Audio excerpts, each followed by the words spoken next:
Hello, నేను miss చేసరావు. Kannappa cinema reviews వచ్చేస్తూ ఉన్నాయి.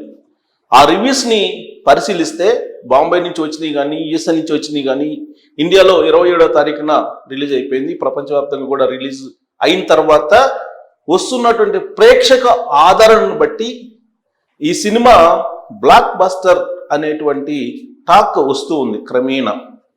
దానికి కారణం ఏంటంటే అక్కడ ప్రభాస్, మోహన్ లాల్, అక్షయ్ కుమార్, ప్రీతి ముకుందన్, కాజల్ అగర్వాల్, మోహన్ బాబు ఇలాంటి వాళ్ళు ఉన్నారు. దీంట్లో హైలైట్ పాయింట్స్ ఏం చెప్తున్నారంటే, సినిమా చూసినటువంటి వాళ్ళు సెకండ్ హాఫ్ అద్భుతమైనటువంటి స్క్రీన్ ప్లే ఉందని చెప్తున్నారు. ఫస్ట్ హాఫ్ కొంత స్లోగా నడిచినప్పటికీ కూడా సెకండ్ హాఫ్ ఒక లెవెల్లోకి ప్రభాస్ తీసుకెళ్లారు ఆ సినిమాని. క్లైమాక్స్ కాంతారాన్ని మించిపోయింది అని చెప్తున్నారు. సో దీంతో సినిమా రిలీజ్కి ముందు కంటే కూడా సినిమా రిలీజ్ తర్వాత దీని యొక్క హైప్ పెరుగుతోంది. నేను రకరకాల వెబ్సైట్లు చూస్తున్నటువంటి క్రమంలో ఒక పర్ఫెక్ట్ సినీ క్రిటిక్ రాశారు. ఏదో అనుకున్నాం కానీ విష్ణు ఏడిపించాడు అని చెప్పి రాశాడు. విష్ణు ఏడిపించాడు భయ్యా అని రాశారు అనమాట. అది చూసిన తర్వాత ఈ కన్నప్ప సినిమా ఖచ్చితంగా బ్లాక్ బస్టరే అనిపించింది. ఆ క్రిటిక్ రాసినటువంటి అతను ఏడిపించేసాడు భయ్యా అని. అంటే ఆ క్రిటిక్ ఆ వర్డ్ని ఉపయోగించారంటే ఖచ్చితంగా ఈ సినిమా ప్రేక్షకులకు ఎక్కింది అనుకోవాలి. ఇదంతా కూడా శివలీల, శివమాయ, శివతత్వంతో కూడినటువంటి సినిమా. ఇది మైథలాజికల్ సినిమా. శివుడి తత్వాన్ని, శివభక్తిని నిరూపించేటువంటి, శివుని లీలల్ని చూపించేటువంటి సినిమా ఇది. దాదాపు 2వ శతాబ్దంలో తిన్నడు అనేటువంటి ఒక నాస్తికుడు, ద్వేషం దేవుడు అంటే, అసహ్యం, ఇన్ని రకాలుగా విష్ణు క్యారెక్టర్ ఉంది, తిన్నడు క్యారెక్టర్. ఎప్పుడైతే కిరాత పాత్రలో మోహన్ లాల్ వచ్చారో అక్కడి నుంచి సినిమా ఊపందుకున్నట్టు కనిపించింది. ఆ తర్వాత కిరాత విష్ణు మధ్య జరిగినటువంటి సీన్స్ కానీ, ప్రభాస్ ఇంటర్వ్యూ తర్వాత 15 నిమిషాల తర్వాత ఎంటర్ అయ్యి దాదాపు 40 మినిట్స్ ప్రభాస్ ఉంటారు. ప్రభాస్ పండించాడు అని చెప్పి అంటున్నారు రుద్ర పాత్రని. ఇక మహాదేవ శాస్త్రి పాత్ర మోహన్ బాబు గారు అవలీలుగా పండించేశారు. దీంట్లో ఇంకా శరత్ కుమార్ ఉన్నారు, బ్రహ్మానందం గారు ఉన్నారు. ఇలాంటి వాళ్ళ అంతా చాలా పేరు మోసినటువంటి పాపులర్ నటులు ఉన్నారు. ఈ సినిమా విడుదలైన తర్వాత ఆ బుకింగ్స్ చూస్తుంటే కనుక విష్ణునే ఆశ్చర్యపోతున్నారట.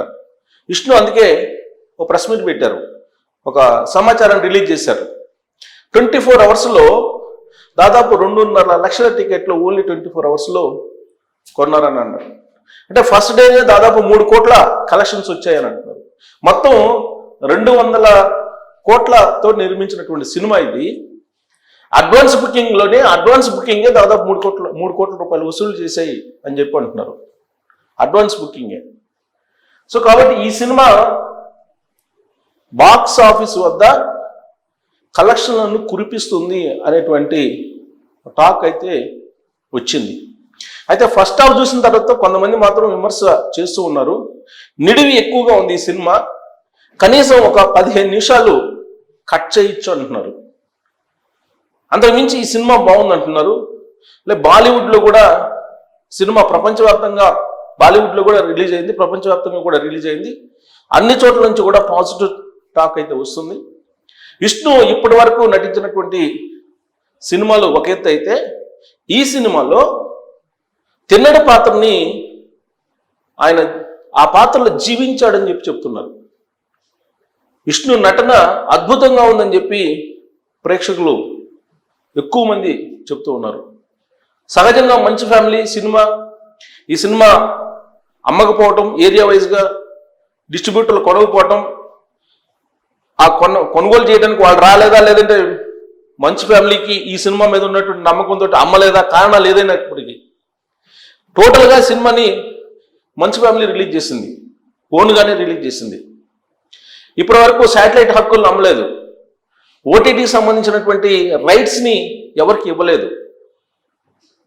ఇలాంటివన్నీ వచ్చాయి. పైగా న్యూజిలాండ్లో ఈ సినిమా మొత్తం నిర్మించారు. ఆ లొకేషన్స్ పెద్ద అసెట్గా నిలుస్తున్నాయి ఈ సినిమాకి అని చెప్తున్నారు.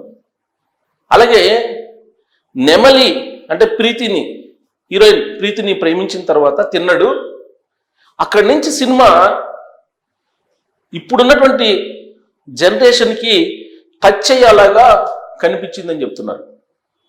ఎందుకంటే ఇప్పుడున్నటువంటి జనరేషన్కి కొంత రొమాన్స్ కావాలి, ఎంటర్టైన్మెంట్ ఎక్కువగా కావాలి. రొమాన్స్ ఎంటర్టైన్మెంట్తో పాటు భక్తిని చాలా అద్భుతంగా డైరెక్టర్ ముఖేష్ కుమార్ సింగ్ చూపించగలిగారు అని చెప్పి చర్చించుకుంటున్నారు. అయితే కొంత ఎడిటింగ్ విషయంలో మాత్రం కొంచెం కొన్ని చోట్ల బలహీనంగా ఉంది ఎడిటింగ్ అని అంటున్నారు. స్క్రీన్ ప్లే సెకండ్ హాఫ్ అదిరిపోయింది అంటున్నారు. నటనలో ఎవరికి వాళ్ళే జీవించారని చెప్పి చెప్తున్నారు. ఈ సినిమా ఫస్ట్ షోస్ అయిపోయిన తర్వాత ఆఫ్టర్నూన్ నుంచి ఈవినింగ్ వచ్చేటప్పటికి ఈ సినిమా మీద పాజిటివ్ టాక్ వచ్చింది. దీంతో కొన్ని లీక్స్ వచ్చాయి టాలీవుడ్లో, అది కూడా విష్ణు నుంచి వచ్చాయి. ఏంటి అవంటే, జనరల్గా బ్లాక్ బస్టర్ సినిమాలకి సీక్వెల్ ఉంటుంది. ఇప్పుడు విష్ణు కన్నప్ప 2 తీసే అవకాశం ఉంది అనేటువంటి టాక్ ఇప్పుడు మళ్ళా టాలీవుడ్లో బయలుదేరింది. మామూలుగానే కన్నప్ప విడుదల కాకముందు ట్రైలర్ కానీ లేదంటే ప్రీ రిలీజ్ ఫంక్షన్ కానీ ఇవన్నీ కూడా ప్రమోషన్స్ బాగా చేశారు. అయినప్పటికీ ఈ సినిమా మీద నమ్మకం చాలా మందికి లేదు. కానీ విడుదలైన తర్వాత క్రమేణా వస్తున్నటువంటి టాక్ని కనుక గమనిస్తే దీని సీక్వెల్ కూడా ఉండే అవకాశం ఉందని చెప్పి తెలుస్తోంది. అఫీషియల్గా అయితే విష్ణు అనౌన్స్ చేయలేదు, కానీ ఖచ్చితంగా దీని సీక్వెల్ని తీసుకెళ్తారు మంచు ఫ్యామిలీ అనేది కూడా వినిపిస్తుంది. అలాగే ఈ సినిమా కన్నప్ప రిలీజ్ అయిన తర్వాత మంచు మనోజ్ థియేటర్లోకి వెళ్ళి చూసి అద్భుతంగా ఉంది ఈ సినిమా అని చెప్పి ఆయన చెప్పాడు. ఎందుకంటే చాలామంది చెప్తుంటారు, బట్ మంచు మనోజ్ గురించి నేను ఎందుకు చెప్తున్నానంటే, వీళ్ళిద్దరి మధ్య ఈ మధ్య జరిగినటువంటి ఘర్షణ, వివాదాలు ఇవన్నీ మనం చూసాం.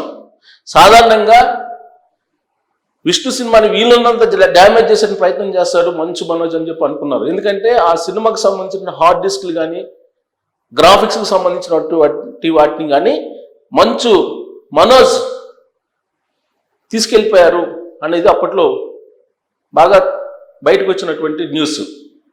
అలాంటి మంచు మనోజ్ కూడా సినిమా చూసిన తర్వాత ఈ స్థాయిలో సినిమా ఉంటుందని ఎక్స్పెక్ట్ చేయలేదని చెప్పి అతను కూడా చెప్తున్నారంటే, మరి ఈ సినిమా గ్రాడ్యువల్గా అన్నమయ్య, శ్రీరామదాసు ఏ విధంగా అయితే స్లోగా ప్రేక్షకుల్లోకి వెళ్ళిందో ఆ తరహాలో కన్నప్ప కూడా ప్రేక్షకుల ఆదరణ పొందే అవకాశం ఉందని చెప్పి ఎక్కువ రివ్యూస్ వస్తూ ఉన్నాయి.